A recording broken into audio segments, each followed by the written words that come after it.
모세가 미디안 광야에서 40년의 생활을 보내던 중 시내산에서 떨기나무 불꽃 속에서 하나님을 만나고 그 속에서 하나님께 사명을 받고 이제 이스라엘 백성들을 애굽에서 출애굽시키게 되는 그러한 장면의 전절을 우리가 이렇게 말씀을 통해서 보게 됩니다. 이번에 이렇게 보니까 한국 교회가 한국 국민들을 향해서 여론조사를 했던 모양입니다. 그런데 그 여론조사에서 너무나 충격적인 그런 결과가 나왔어요. 여론조사에서 한국 교회를 얼마나 신뢰하느냐라고 하니까 한국 교회를 신뢰하지 않는다라는 응답률이 74%. 그리고 목사를 신뢰하느냐 그런 질문에는 신뢰하지 않는다는 응답에 74.6%. 그러면 한국교회 성도들은 얼마나 신뢰하느냐라고 물으니까 응답하지 않아 신뢰하지 않는다는 응답률은 또 이번에 더 높아 75.2%. 그러니까 도트리 키재기긴 하지만 우리가 24%에서 26% 사이에서 한국교회를 그나마 신뢰한다는 응답률은 24%에서 26% 정도. 이렇게 보니까 그럼 신뢰한다라고 대답한 그 부류는 누구일까? 곰곰이 생각하니까 이건 혹시 우리 그리스도인들이 한국교회 성도들이 그나마 이 정도 응답을 해서 나온 수치가 아닐까라는 생각을 해봐요. 그러니까 세상 사람들이 세상적인 관점에서는 거의 90% 이상이 한국교회를 신뢰하지 않는다라고 이렇게 보는 게 정답이 아닐까.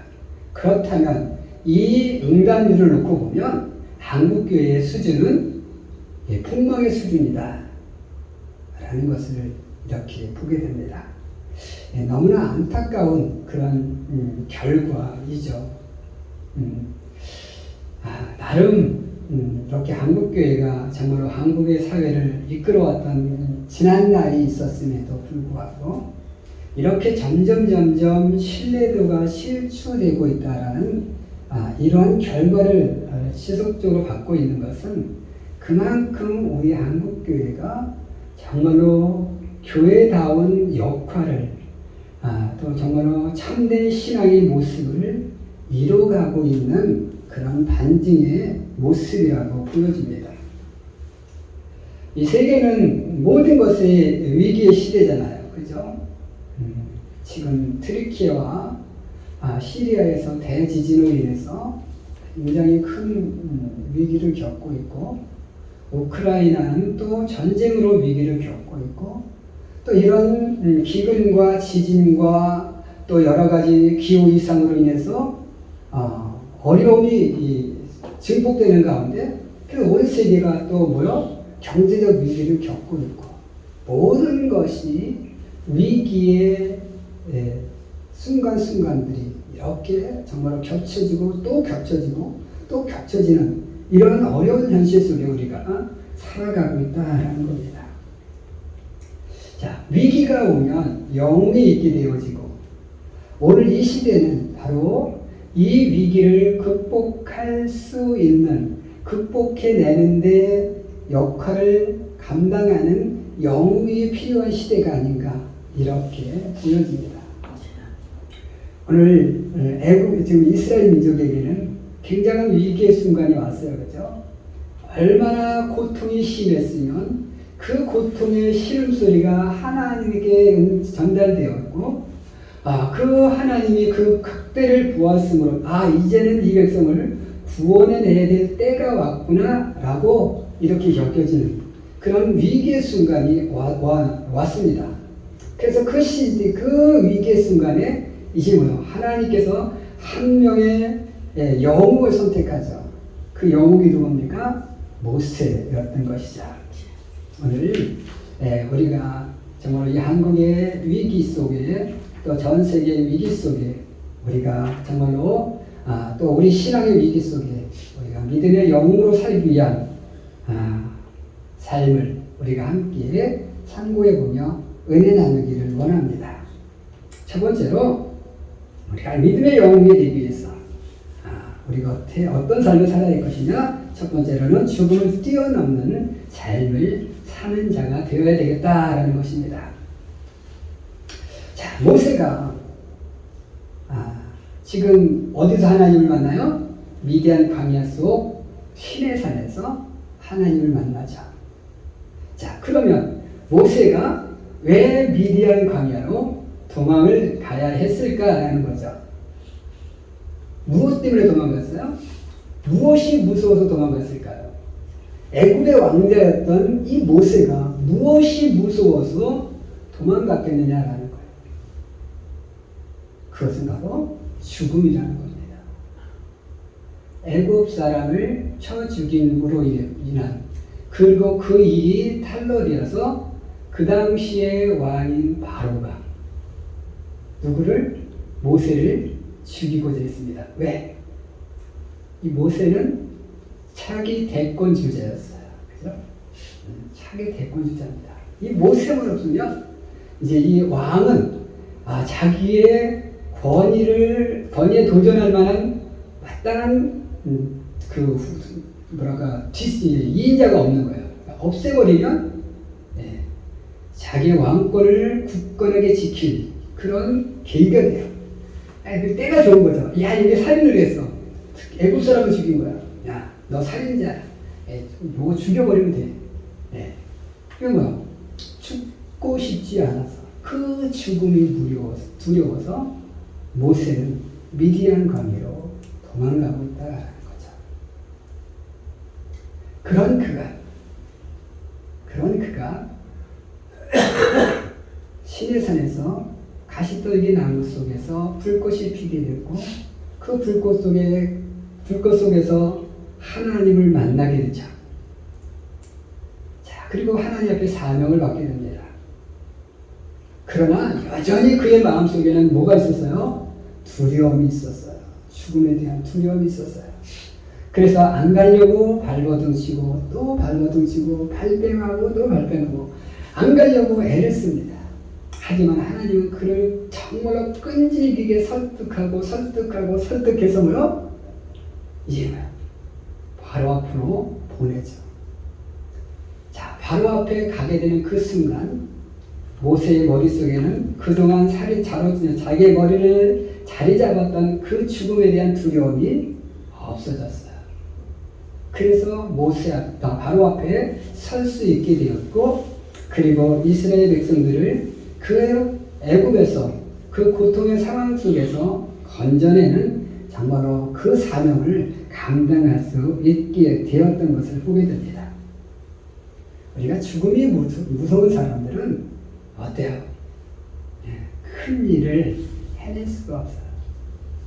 내가 어떤 사람 위험에 처해 있는데 내가 죽음이 무서워. 그럼 저 사람을 구해낼 수 있어요?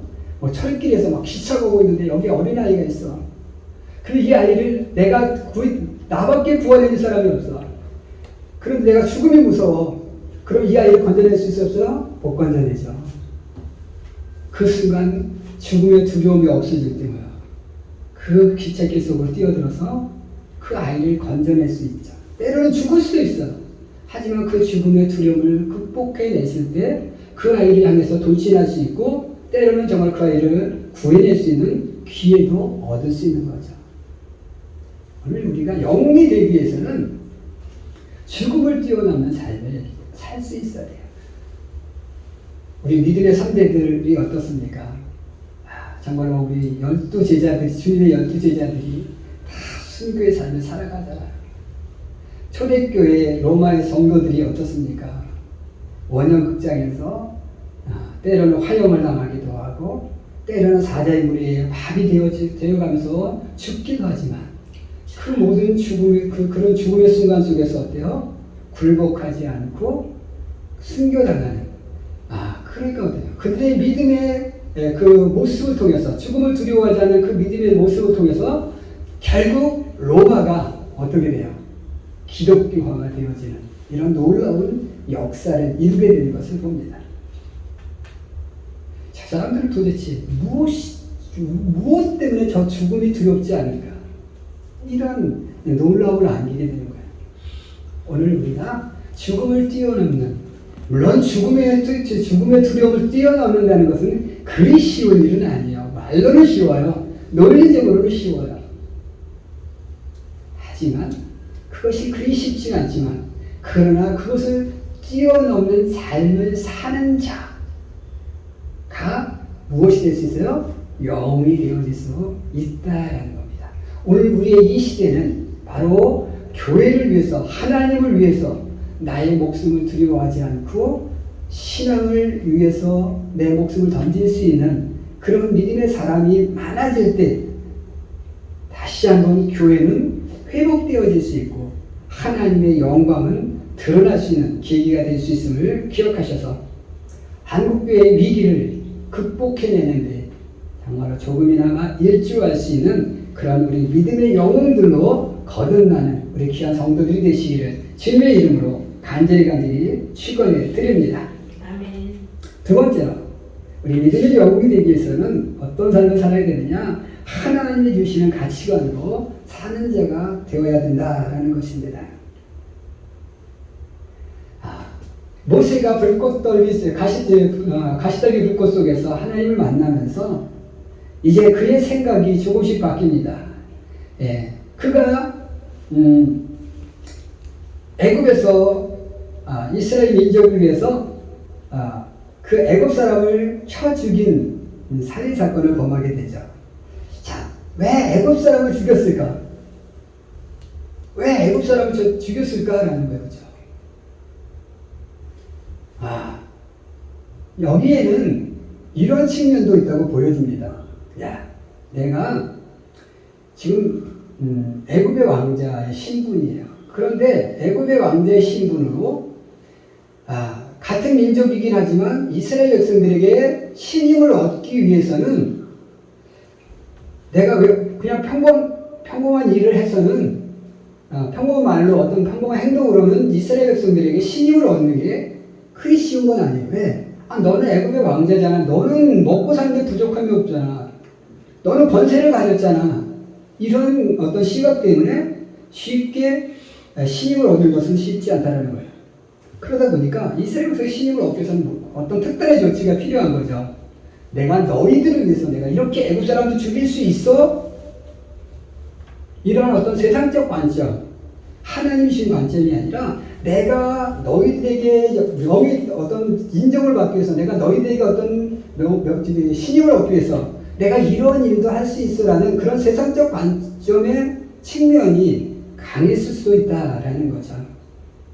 자, 그런 관점을 가지고 살인을 했고 그 결과 뭐예요? 그는 미디안 강으로 도망가는 도망자의 신세가 될 수밖에 없었던 것을 봅니다. 그러나 불꽃더기 속에서 하나님을 만나면서 하나님과의 대화를 통해서 뭐요? 그는 이제 그런 세상적 관점이 아니라 하나님이 어떻게 이스라엘 백성들을 사랑하시는지, 하나님이 어떻게 이스라엘 백성들을 구원하시기를 원하시는지, 이러한 하나님의 생각을 깨닫게 되는 그런 모습을 보게 되죠.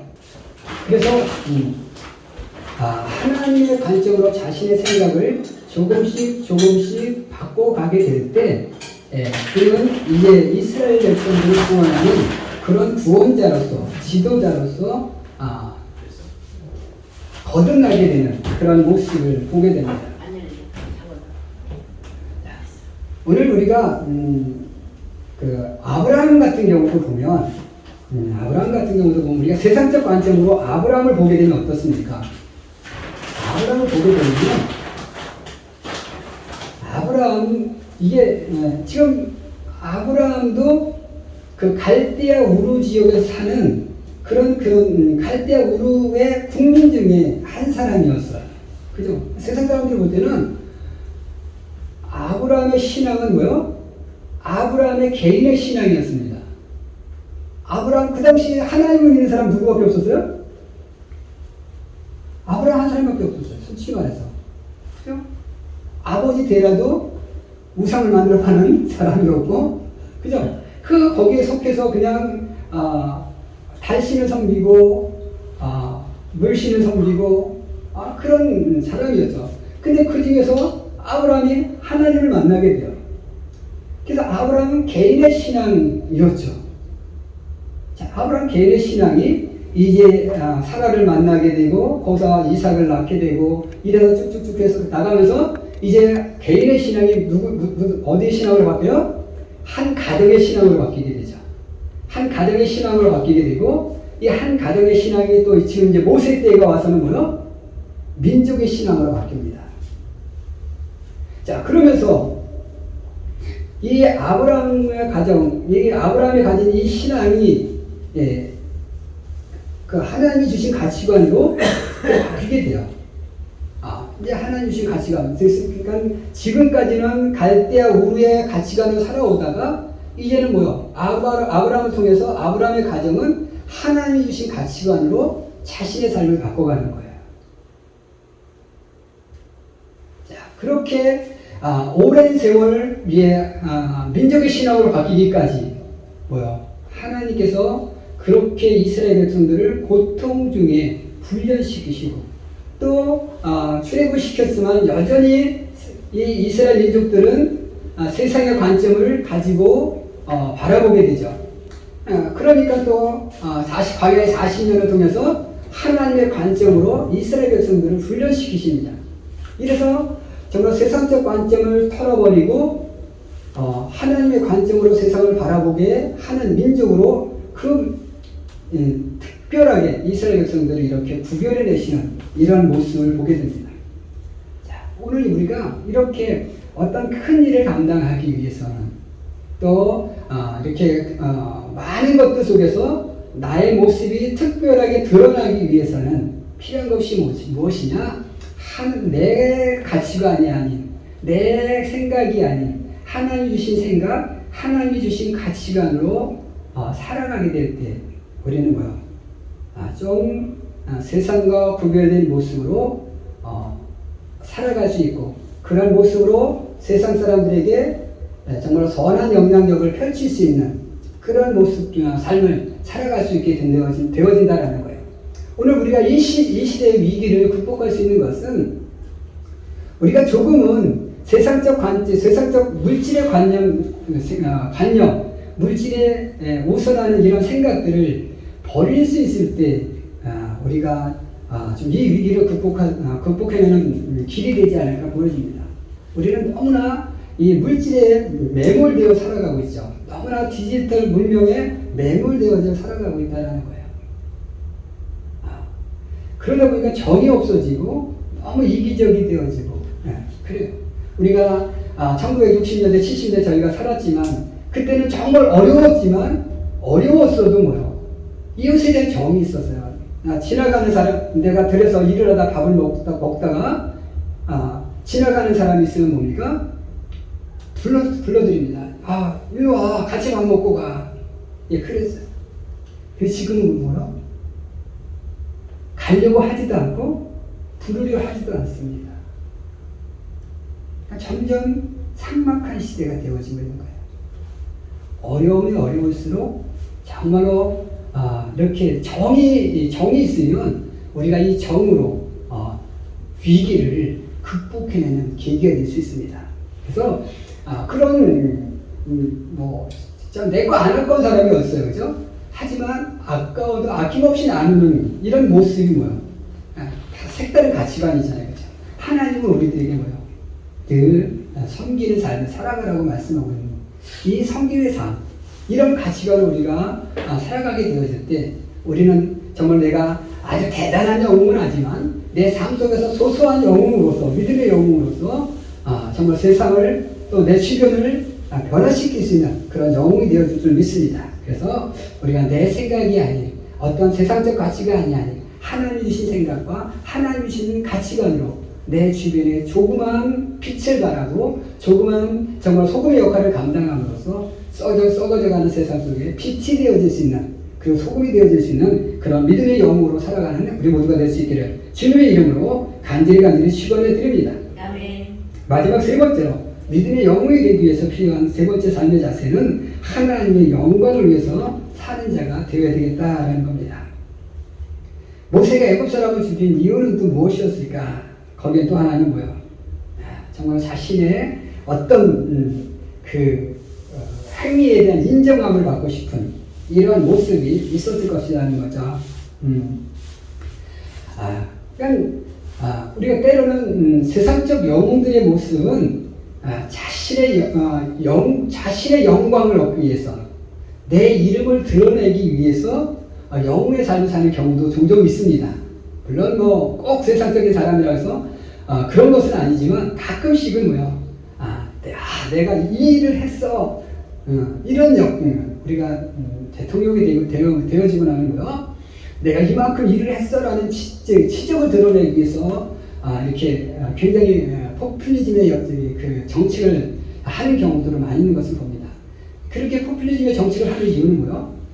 내가 살아가는 동안 이만큼 일을 했어라는 인정함을 받고 싶은 거라는 거죠.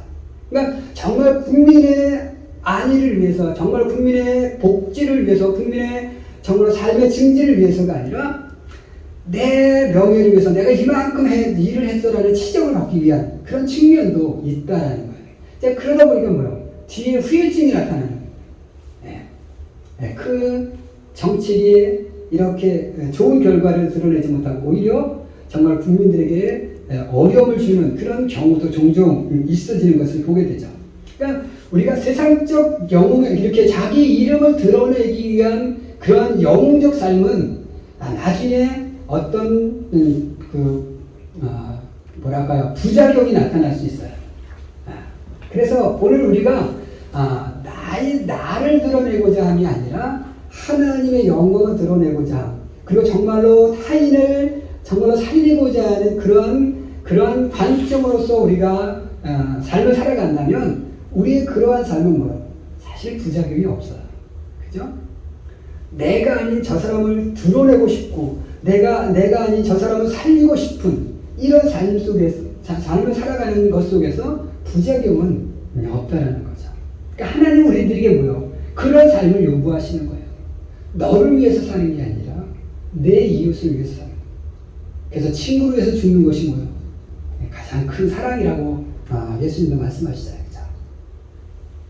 오늘 우리가 이렇게 정말 세상을 살아가면서 우리가 지금의 이 위기의 시대 속에서 우리 위기를 정말 극복할 수 있는 것, 사회적 위기, 이런 또 좀 트리키의 시리아의 이 대지진의 위기, 또 우리의 믿음의 위기, 이런 모든 것을 극복할 수 있는 가장 좋은 방법은 내가 아닌 하나님의 영광, 또 정말로 저 민족의 사람들을 구원하기 위한 사랑, 이러한 모습이 있어질 때 정말 진정한 이 위기가 극복되어질 줄 믿습니다. 지금 우리나라에서도 굉장히 많은 기부금 분들이 가고 있어요. 그죠? 얼마 전에 보니까 민간단체에서는 우리가 입지 않는 옷, 그 다음에 침낭, 이런 것을 이렇게 내 자비를 들여서 택배로 붙이는 거예요. 트리키예로. 이런 사업도 있고요. 어떻게 오늘 아침에 보니까 오늘의 교회에서는 5억 원의 성금을 걷어서 이렇게 보냈다고 그러는 얘기를 듣고서 충격받았어요. 대단하다. 그런데 우리가 이런 어떤 구호를 하면서 우리가 하나 기억해야 될 것은 있어요. 내가 이만큼 줬으니까 너 나 알아줘? 이런 것은 안 돼요. 그죠? 그냥 아낌없이 그냥 주는 거예요. 그 사람이 나의 선행을 알아주지 않아도, 내가 이만큼 했음을 알아주지 않아도, 그냥 주는 것을 그쳐야지, 내가 너 줬는데 왜 나를 안 알아줘? 이러면 뭐요? 그건 진정한 구호의, 진정한 사랑의 모습은 아니다라는 거죠. 그래서 내가 이만큼 했으니까, 하나님 주신 사랑으로 내가 이만큼 했어. 그냥 그것을 끝이면 돼요. 그죠? 그리고 결과는 누가 어떻게 나타나요? 그 사람들이 언젠가는 나의 사랑, 나의 마음을 알아줄 때가 온다라는 거죠. 그러니까 우리가 나를 인정해 주지 않고, 나를 신뢰하지 않고, 지금의 나의 행위를 못 알아준다 할지라도, 그냥 내가 하나님의 사랑으로 이만큼 했다라는 그런 마음 가지고 우리가 모든 일을 한다면, 그런 마음으로 모두가 살아간다면 오늘 우리는 이 위기를 정말 한 마음으로 극복해낼 수 있는 그런 우리 한국 민족이 될 수 있고 또 나의 삶이 될 수 있고 또 세계 모든 국민들이 되어질 줄 믿습니다. 그래서 우리가 죽음을 뛰어넘는 삶으로 하나님 주시는 가치관으로 하나님의 영광을 위해 사는 삶으로 우리가 정말 이 시대의 위기를 극복하는 믿음의 영웅으로 살아가는 우리 모두가 될 수 있기를 주님의 이름으로 간절히 축원해 드립니다. 기도하겠습니다.